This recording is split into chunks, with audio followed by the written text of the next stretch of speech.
Hello, the stream is live. I hope people are tuning in either now or in the playback afterwards. I just wanted to take the opportunity to introduce myself and the two incredible people that I am with. And I'm going to shut my mouth. So, I'm Sabrina Cruz. I'm going to be moderating this little chat. I have also hosted Intro to Programming in case y'all are interested in taking a couple of different courses. And I am joined with Deja, the study hall psychology host, and is also a psychology PhD candidate at the moment. So I'm really curious to learn more about that. And Professor Liza Hita, who is ASU faculty and actually the person who created a lot of the course content that y'all are going to be interacting with. So that was my spiel. I'll be coming back to ask some questions from our audience. But other than that, I want to know about you two. How did you two meet? What's the deal with psychology? What's going on? I know, like little of an explosion just happened. I'm not even sure which one to start with. Like, how do we meet? What is psychology? What is maybe mental health? But I guess we can start with how we met. Again, my name is Déja Fitzgerald, use she, they pronouns, and I am at the University of Tennessee, and I'm a doctoral scholar, researcher, former equity executive. But I shed those labels because, honestly, I'm glad I'm not wearing a suit and tie anymore. I'm glad those days are over. And I met Liza as a part of a fellowship that we did, a really great interdisciplinary fellowship that was within the APA. And if you don't know what the APA is, the American Psychological Association. And it was a really good time. We got to learn about leadership and how does it mean to show up as our authentic selves. And so that's kind of how Liza and I got connected. But Liza can probably tell it even better than me. See the reverse side. I don't know. So, well, hey, everyone. I am Liza Hita. I'm a clinical associate professor of psychology at Arizona State University.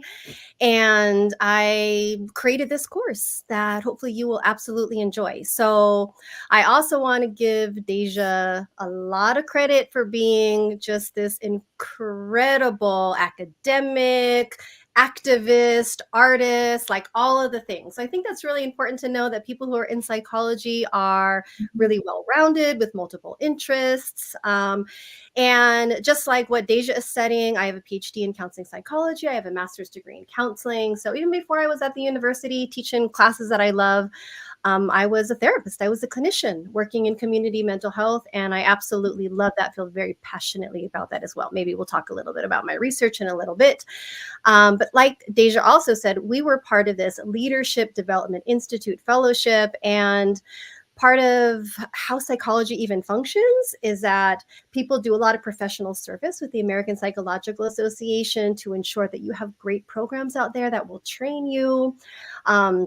It really defines the various curricula that we study in psychology. And Deja and I are both on the cutting edge of being decolonial and liberatory scholars, trying to change how psychology was into what psychology is.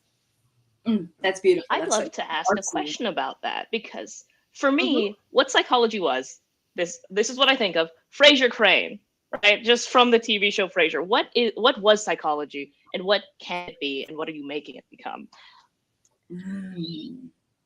I would say psychology is interesting. I got my original master's degree that I got back in 2016, 2017 is in higher education.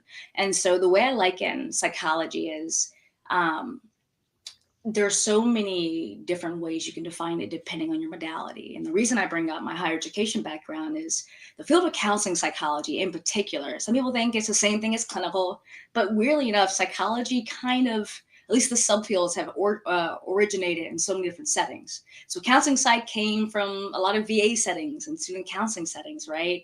Whereas you look at clinical, which is a very medical setting. But if we go back even further than that, psychology just kind of began with the question that we all kind of ask ourselves. Why do we do what we do? Why do we think the ways that we do? Why does that person do what they do? Why does that person do it? And then it became this thing where people wanted to understand what made the world different, right? And in some ways, what was considered pathology. We don't know why that person's standing there talking to themselves. Maybe we should ask why. Right. But the issue that it came from is when we think a lot about historical perspectives of psychology, it came from this medicalized something is wrong with you model, very pathological in nature. And I know Liza can expand on it, but that's just to create maybe a perspective of understanding why what we're changing into is so different and so meaningful for a lot of communities, especially communities that maybe weren't a part of the original design of what the field of psychology is. Yep, +1 to all of that. And I think that part of the foundations of psychology is that when you learn them, including in this class, right, we have to start somewhere, right? And so kind of the documented history of psychology came primarily from Europe. It was primarily people who identified as male. And it came from certain disciplines. But we know, and we talk about this in the class, is that psychology is ancient. People of all different cultures were seeking counsel and involved in their own introspective interpersonal healing processes. This is from time immemorial. So this class talks a little bit about indigenous ways of knowing and critical inquiry and some of the things that you learn, which are just part of what we call the psychology canon, like the things that you like just gotta learn in order, you know, like you need to hear the word Sigmund Freud at least 150 times and to get your psychology stamp, you know. There's some people who are just really like well-known scholars, but they are not the entire breadth of psychology. And so really what I'm trying to as a scholar, and you know, I know that Déja is too, as well as this class, is really looking at psychology from a more expansive lens. Who are we not learning about? What are the things that we're not thinking about? In our research, there's been so many communities that have just been flat out left out. We just don't know very much about them. And so some of the things that we think are just kind of normal psychological practice or evidence-based things. I mean, I study a lot of evidence-based parenting programs, right? That's my research, but I'm aware of who's involved in the study and who is not. And so I think that we're at a really important time, not just in our shared history, but in the history of psychology and the progression of psychology, where we're really looking at those things with more discernment, looking at those things and being like, how do we make this just in general a more inclusive space and a space that is actually really applicable, right? Not pathologizing, but normal people with normal problems and just using psychological concepts in our everyday lives.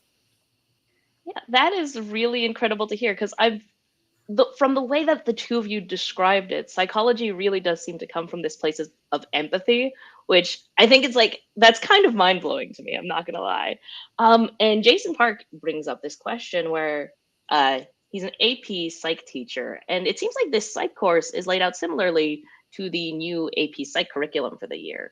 And so was that intentional when you were building out the course? What came to your mind when you were trying to build this out, Liza? So let me first talk about this course a little bit. So one, wow, yay. No, it wasn't intentional, but I'm so glad that great minds are like thinking alike, right?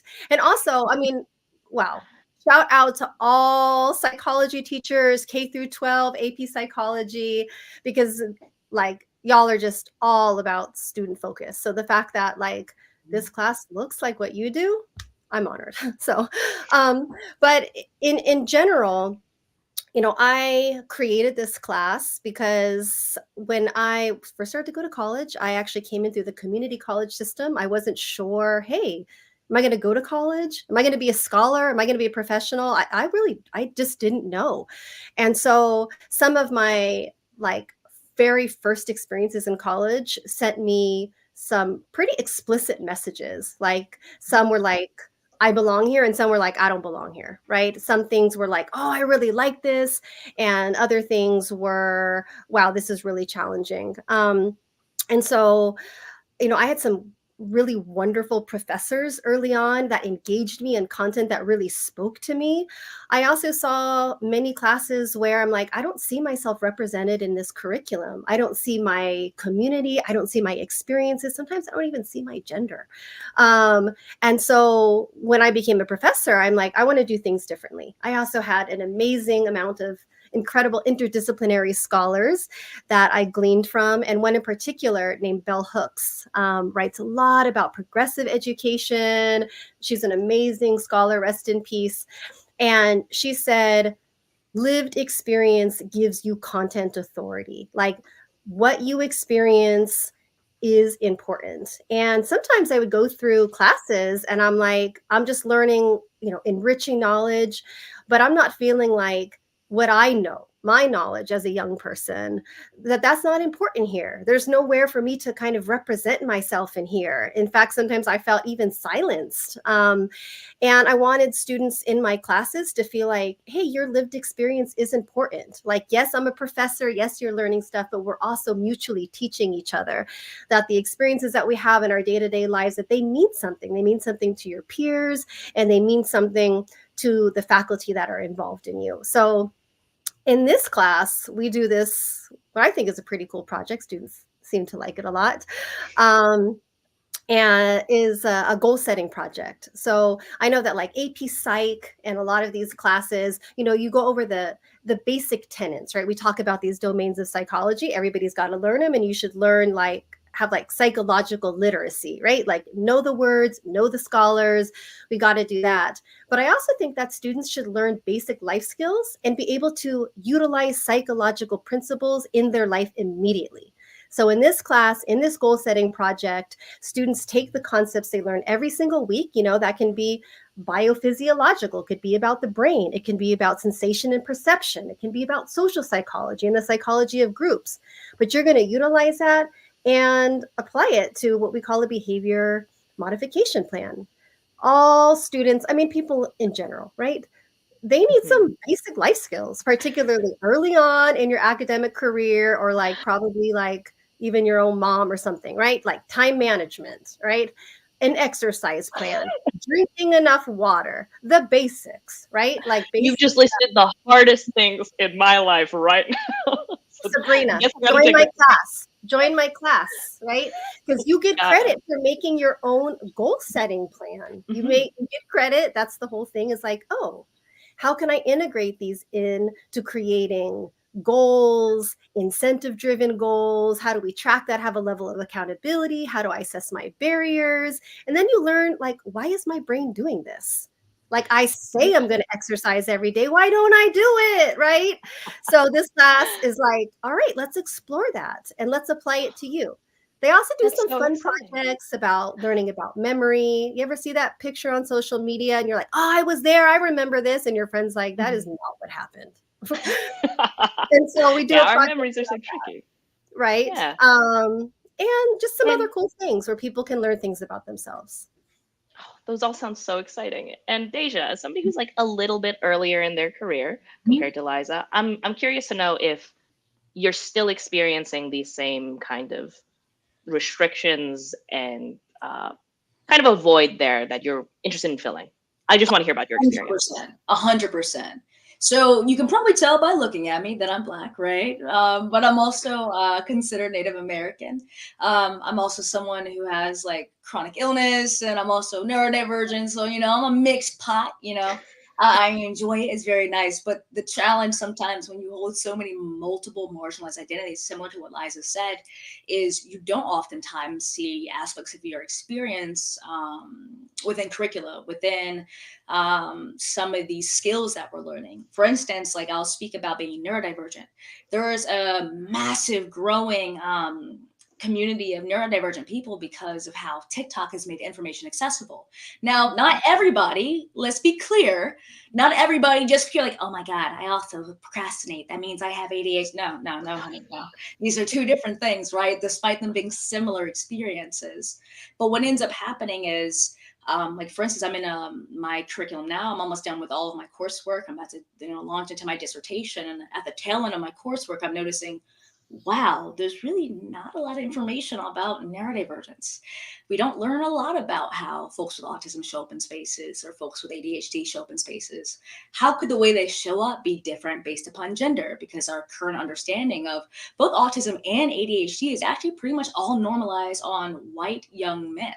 So what does that mean if that isn't your identity? Shocking enough, it actually means a lot, because there are ways that we're socialized that also contribute to ways you may be engaging in something called masking behavior, right? The ways that you've learned to tamp down certain symptoms so you don't appear to be different, so your sense of belonging isn't threatened, right? So then I start to say, okay, so does that mean the treatment that I give, I don't know, maybe a white male cisgender student with autism, maybe their way of coping or the ways that maybe they need support are different than folks who maybe have both autism and ADHD, or maybe they are not a cis male. And so that all actually genuinely matters. And so I'm seeing even now, 2024, I'm sure I'll look at this video in 10 years, but that was nothing then, right? But even now, we're not caught up, and so, and that's just one identity. Now add multiple intersections of that identity. And we keep asking ourselves, what more can we be bringing into this work? And also, how do we bring this work outside of our academic silos? A large majority of the research that we look at, we're all done by researchers in a research lab, and that's normal on college students. It's not actually coming from the community, right? So we're not seeing a lot of community collaborative research projects, and that you might see a participant action research is something that they may call it. So it's so important that folks are actually thinking so critically about where is information coming from?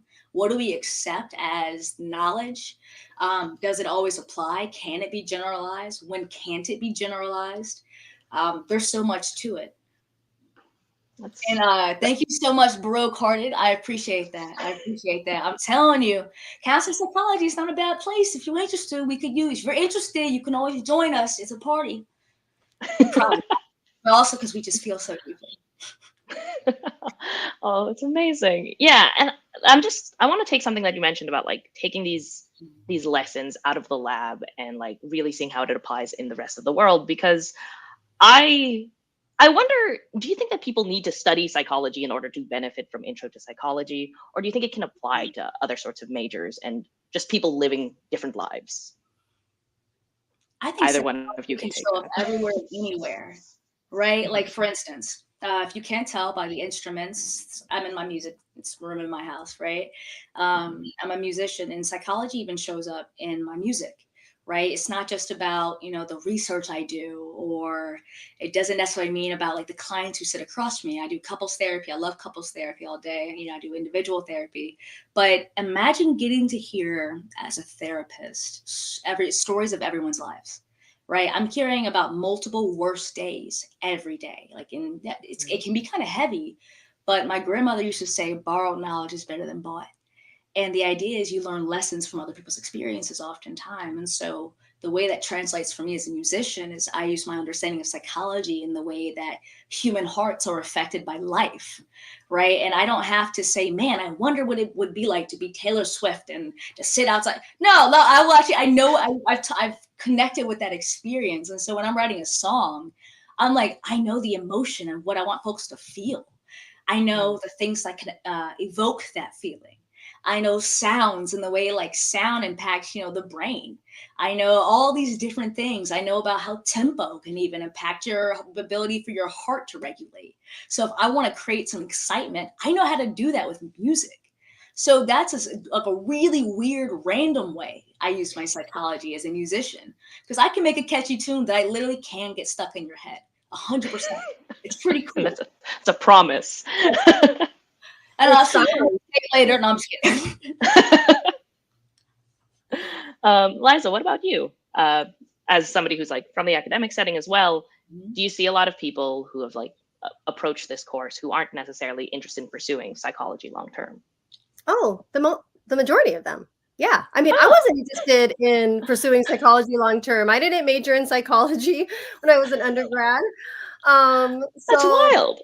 Yeah, the vast majority of people who take my classes at ASU, they're not psych majors, because Psych 101 is what we call it's an intro, but it's also a survey class, right? You got lots of choices to kind of do your general studies or whatever.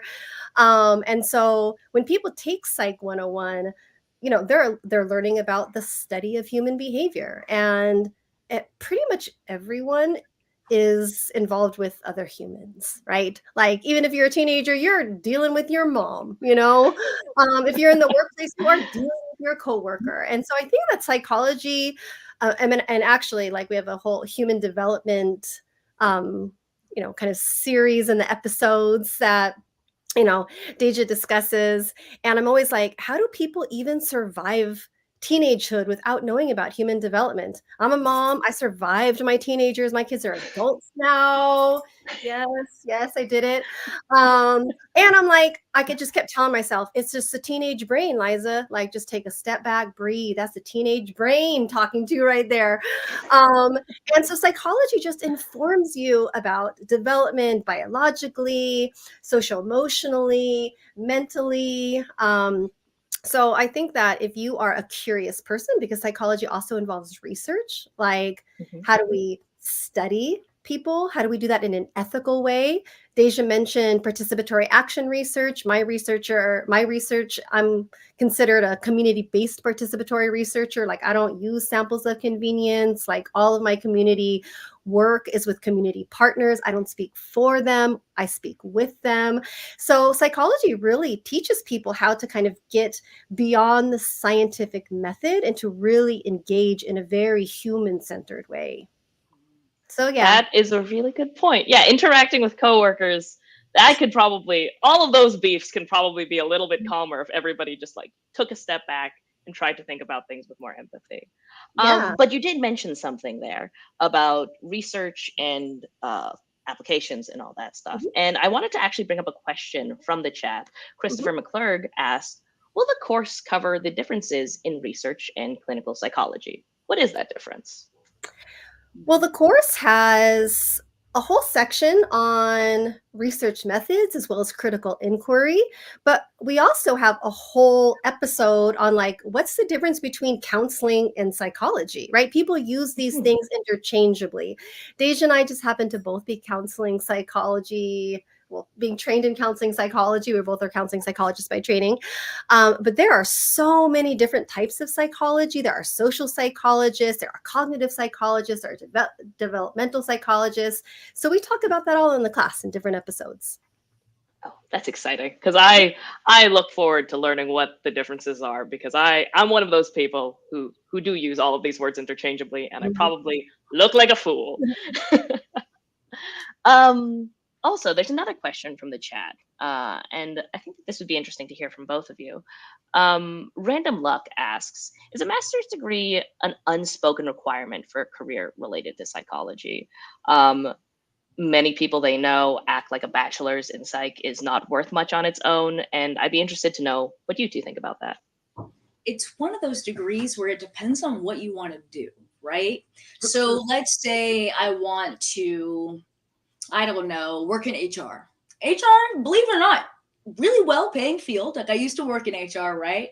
But you don't need a PhD in psychology to work in HR, right? A bachelor's degree in HR, or excuse me, in psychology is enough to get credentialed as an HR person, right? So maybe there's still some post bachelor training that you might need to do to get certified, but that's about it. Now, let's say you want to be a clinician. To be a clinician and not a coach, those are two very different things. To be a clinician or a therapist or someone who's providing mental health treatment, that requires something called licensure. Well, not every Joe Schmo can get licensed, right? Like, I don't want someone who says, you know what, I did take a class in alien psychology. I'm sure I can. No, that's not gonna, you're not gonna be a good clinician. That's like, I mean, maybe it's your heart of hearts, but if I ask you, no, it'd be great if you can do an emotion-focused therapy technique for that client. And you're like, but aliens, it's not going to work. So this is where the licensure thing matters, because the licensure process, depending on what type of career you're doing, right? If you're a psychologist or if you're trying to be a counselor, which is actually CACREP, there are some master's level programs you can do. It all depends on what you're trying to do. So for licensure, that requires certain coursework. The courses that are required, maybe it's a master's level coursework that's required, then great. And usually you have to get something called hours. So they also say, we're not going to send you out and about to go do therapy and you only took a few classes and we think you're an excellent therapist, right? Because let's be real, not all of us make the same decisions all the time. Like, ask me and my mom, make very different decisions when the light is yellow. That's enough, right? And we see that to say there's a level of supervision that's necessary to help prepare you for being a clinician, whether you're a clinician that requires supervision for years, after degree, right? or if you're a clinician that's going to end up being independent, like a doctoral level psychologist. And so different career tracks require different things. There's also so many jobs that involve psychology, whether you are a clinician, whether you are a researcher. If you're a faculty member, that typically requires a PhD to become a tenured faculty member, particularly at some really high-powered institutions. Arizona State's very high-powered. I get a lot of brainiacs that I hear work there, right? People who are brilliant and usually engage in research during that process. So a PhD is different from a PsyD. And so these are so many, like there's so many complicating factors to figuring out what kind of education that you need. But all that to say, you don't have to get your PhD if you don't want to, boo-boo. Right? You can go to the master's level. If your bachelor's was enough for you, then yeah, you'll have to say, what am I willing to not go to school for? What kind of jobs am I saying, okay, maybe that's not the role for me because it requires this much education. It can be long. It can be really long. I'm almost 30 and I've been in school for longer than I would like to admit. On a very similar note, on Instagram, Broken Hearted asked, do you think somebody with just a bachelor's degree in psychology could get any kind of lab job? I think that there are a lot of people here who are watching because they're curious about where they can take their interests further. So I'm curious to know. I think that's a good question, right? Like I would be hesitant to generalize. I mean, I think in general that a bachelor's degree is like essential in the job market, right? And I will say that a degree in psychology is a really good springboard to many other things you may want to do. I want to just briefly circle back to this aspect of a master's degree, because a lot of people who have an undergraduate degree in psychology, you can't graduate and become a clinician, just like Déja was saying. You know, you're not going to be able to go out there and be a therapist in the sense of what we consider to be a licensed therapist. There is a lot of other things that people can do in social service, like case management. People do a lot of different types of coaching with a bachelor's degree. So I think I also wouldn't want to generalize psychology programs. Many different psychology programs prepare you for different things, so they're not all of the same. So you got to make some careful choices with that. But I will say that I also teach in our master's degree program, and people have to be very clear and very educated on what they plan to do and what they want to do. If you get a master's degree in psychology, you are still not going to be able to be a clinician. You are not in a license eligible counseling, social work, marriage and family therapy program. We have a whole episode in Study Hall on this so that this can like debunk confusion, because I'm like, oh, boo, you are not in the right program. I am teaching you. You are amazing. You are a great scholar, but you are not going to be a therapist. This program does not equip you for licensure. So when Déja was talking about these credit hours, typically a license eligible master's program is 60 units. That's 60 credit hours. That could take you anywhere from 2 to 3 years. But sometimes you can get a master's in psychology, which I think is a really good foundational degree to have in psychology, particularly if you want to move on to a PhD program. Those programs are anywhere from 30 to 36 credits. So they're shorter, but they do different things. So I will say, full disclosure, my own daughter was a psychology major, and she graduated and she was like, oh my gosh, what am I going to do? And she had a lot of different options. And she worked in the medical field for a little bit. She did some community organizing, but she decided to go back and get a master's degree. Now she has a master's degree in organizational leadership. So I think that, yes, just like many other degrees, you're going to have to, you exit college in a very competitive, highly saturated job market. So of course I'm biased. I think that like the more education you can accrue, even if, let's say, like you're already in the workplace, is that like people have different pay gradients for different degrees. And so I do think that those things are helpful. I just encourage all students to be like just such educated consumers of what it is that they're doing. And I love that we have like freedom to have gap years. That like wasn't a thing back in my day. That's called like, people being upset with you. It's called you better get a job. It's called like you better figure out what to do with your life. And I'm just so glad that people have so much more grace to really give this thought. You have so many options in regards to what you want to do and the next steps in your educational journey. So my thing is find someone in the working world who you think is amazing and do an informational interview with them. I became a counseling psychologist because I met someone and I'm like, what did you do to do what you do? Like, how do I be you? And I just followed their blueprint. That is great. That is a great approach. And I'm curious, for the people who are, let's rewind back a little bit. Somebody's just taken this course. They've taken intro to psychology, and they still aren't sure. They don't have necessarily a model that they want to follow. They don't know if they like psychology. Maybe they do, maybe they don't. Do you have any recommendations on what course they should take next? Like, how do they figure out if this is their thing?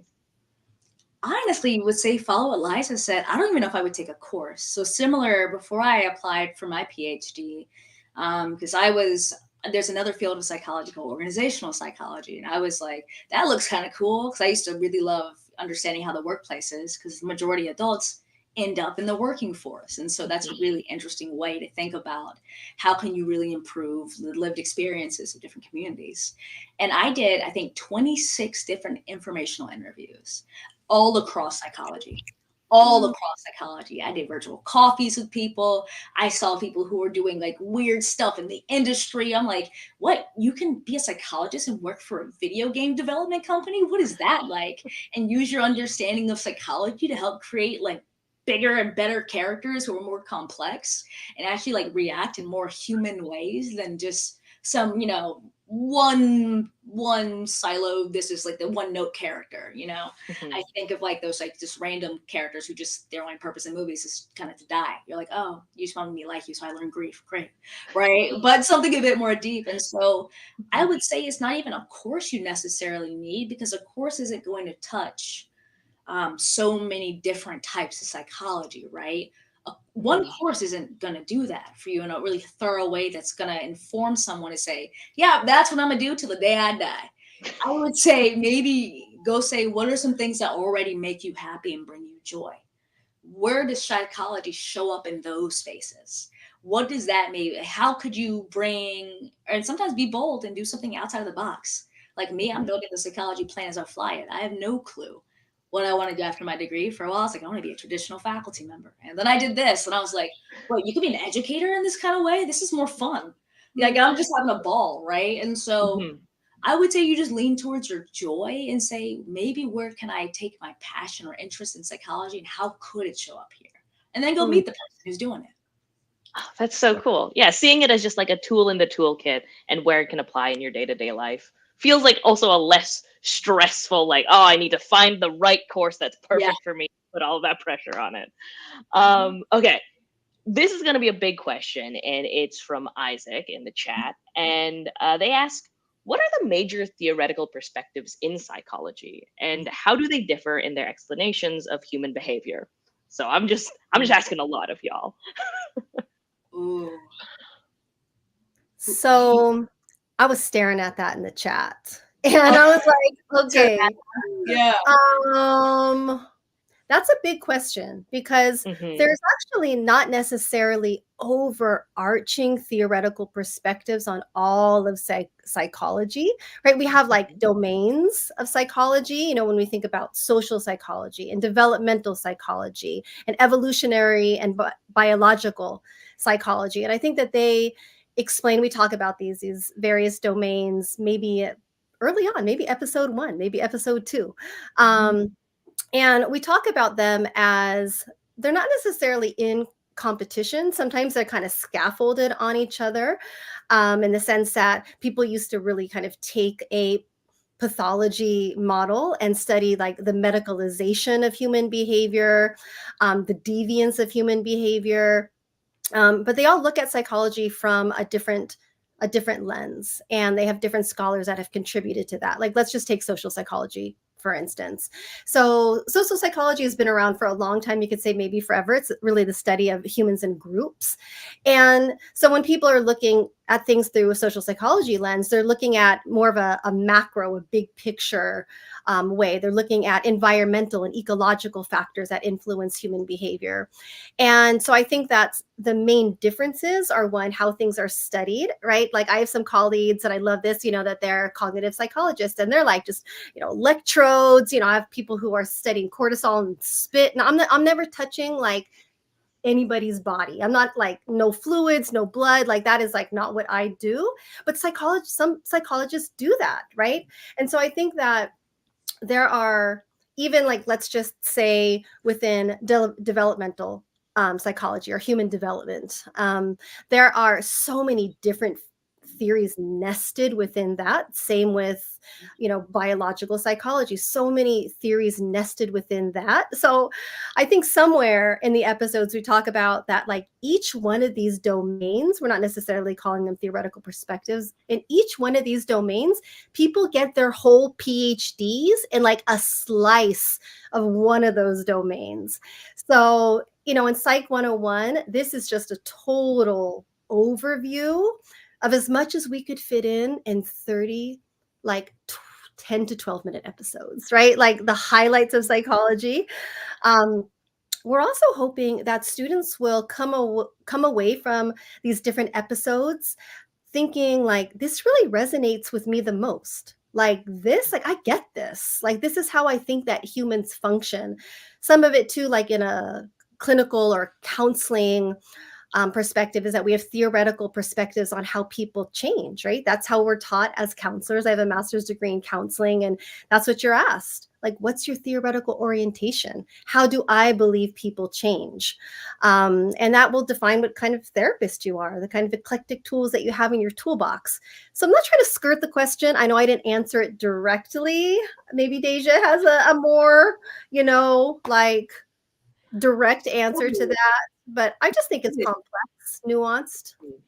Yeah, you killed it with the domains, because I think there's so much nuance, right? There's these different domains that similarly, I consider those as my perspectives. Like, what am I looking at that moment to understand human functioning, right? And then to go into like the therapeutic thing, everyone kind of has a different thing. Like sometimes it's about what tools I want to use in the tool belt. Sometimes it's about the values. So like we mentioned something called liberation psychology earlier. So if you're my client, you sit down in my chair across from me and I'll go, hi, my name is Déja Fitzgerald. During the intake, I'm almost like a first date, I'm gonna tell you a bit about me so you feel comfortable, tell me a bit about you, and then tell me a lot about you after that, right? That's the gig.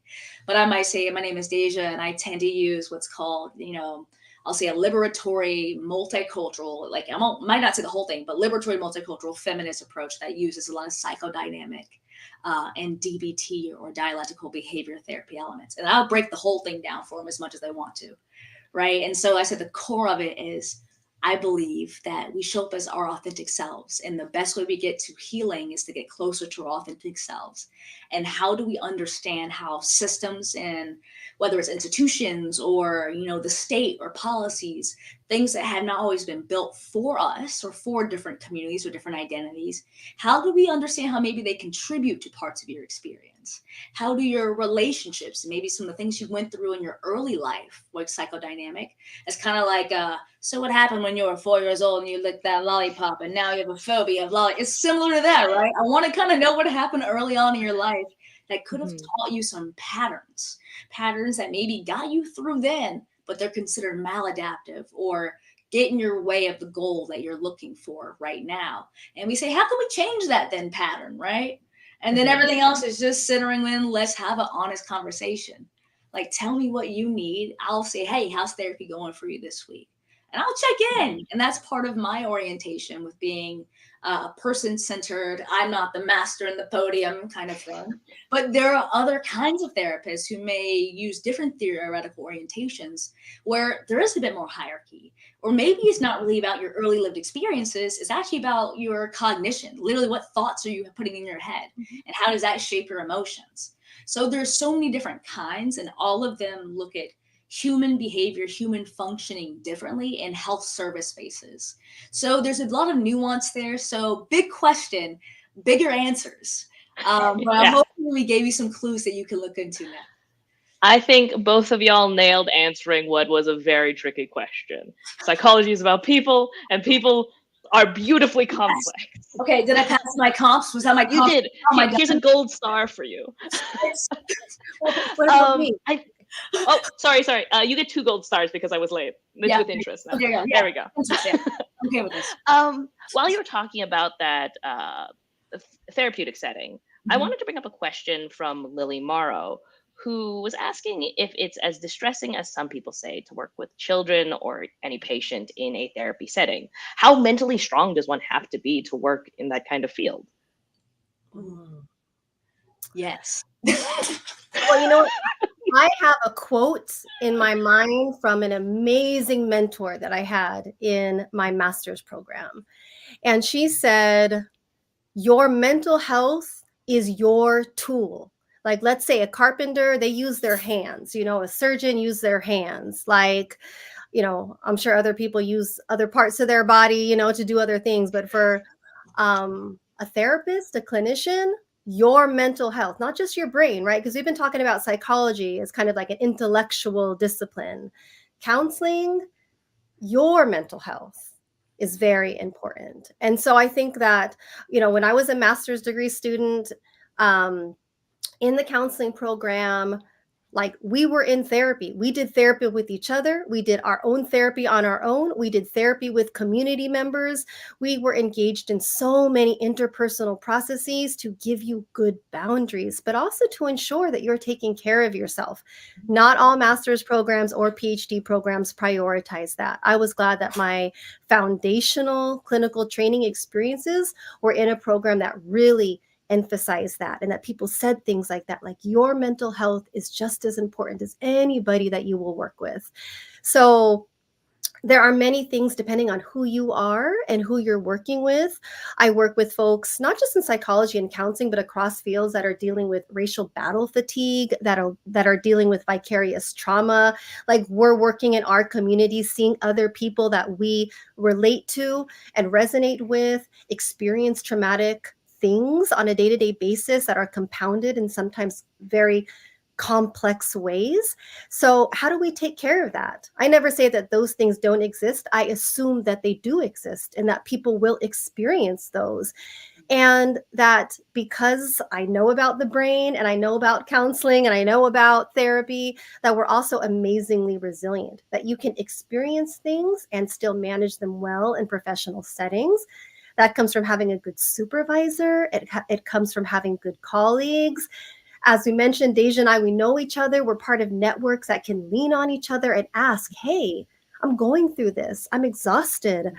And have people that really understand you in that professional way so that you don't have to necessarily take that home.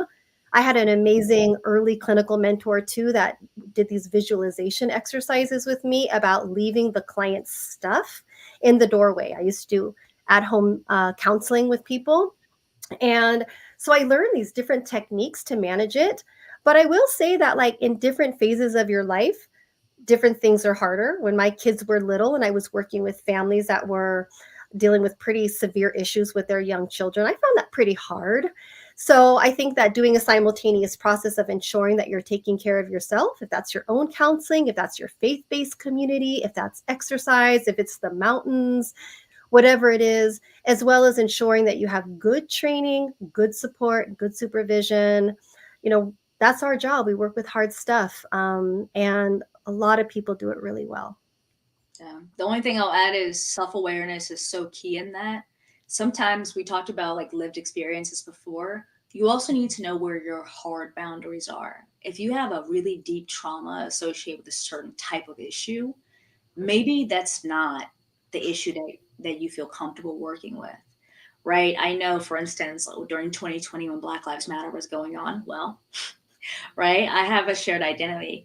I knew there was a brief moment in time where if I was a clinician during that time, that I don't think I could show up in the space as the best therapist, right? Maybe as a great friend or peer, but would I have my headspace wrapped around, okay, how can I ensure I'm not just crying with you versus helping move you through it? And sometimes it's healthy to cry with someone so they feel seen and they're not alone in big feelings, right?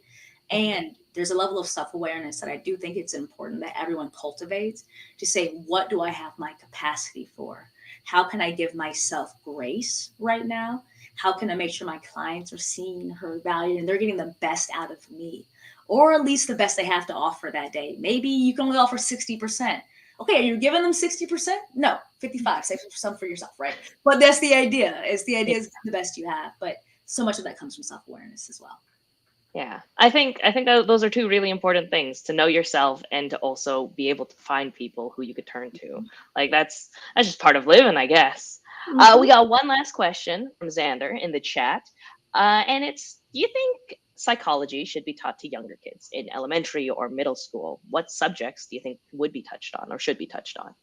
Yes, 100%. If somebody would have told me about the symptoms of ADHD, that alone, like I'm a late diagnosis person, right? So I have both autism and ADHD, and it because it manifests so differently, right? The way I talked about before, the way it's normed. I didn't find out until right before I started my PhD. So that means I got through all of elementary, middle, and middle's not a time for anybody. I mean, unless you love it, then you're one of the 6 people in America, right?